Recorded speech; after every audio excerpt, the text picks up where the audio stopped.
మర్డర్లు చేసే వాళ్ళకి బెట్టింగ్ చేసే వాళ్ళకి ప్యాకెట్ ఆడే వాళ్ళకి రౌడీ షీటర్లకి వాళ్ళు కూడా సాయం అడిగినా కూడా మీరు సాయం చేస్తారు. అలాంటి వ్యక్తులకు ఎందుకు సాయం చేస్తారు రజనీ గారు? మరి శ్రీకాంత్ చేసింది అదే కదా.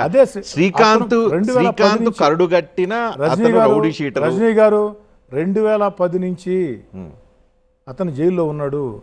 మధ్యలో ఒక 5 సంవత్సరాలు జైల్లో తప్పించుకొని కూడా తిరిగాడు. ఇన్నేళ్ళు అయింది. వాళ్ళ కుటుంబ సభ్యులు అడిగారు, అయినా తొందరపాటు అని చెప్తున్నా.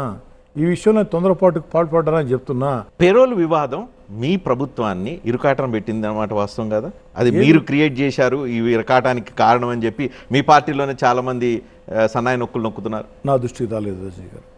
పోనీ పెరోల్ వివాదం బయటికి రావటం వెనుక ప్రతిదానికి చర్య ప్రతిచర్య ఉంటుంది.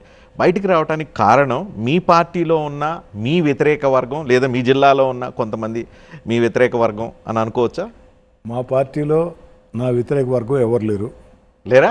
నిజంగా గుండె మీద చేసుకొని చెప్పండి. గుండె మీద చేసి నిన్న ఒక ఇంటర్వ్యూలో గుండెల మీద చేసుకుని చెప్పమంటే ఈ చెయ్యి టన్నా కింద కామెంట్లు వచ్చాయి. ఏమని? అటు కాదు ఉండేది, ఇటు ఉండేది. అందుకే మొత్తం చేసుకొని చెప్తున్నా. అటు గుండె మీద ఈ పక్క ఆ పక్క అన్ని పక్కలా కూడా. లేదా మీ పార్టీలో, తెలుగుదేశం పార్టీలో నాకెవరు వ్యతిరేక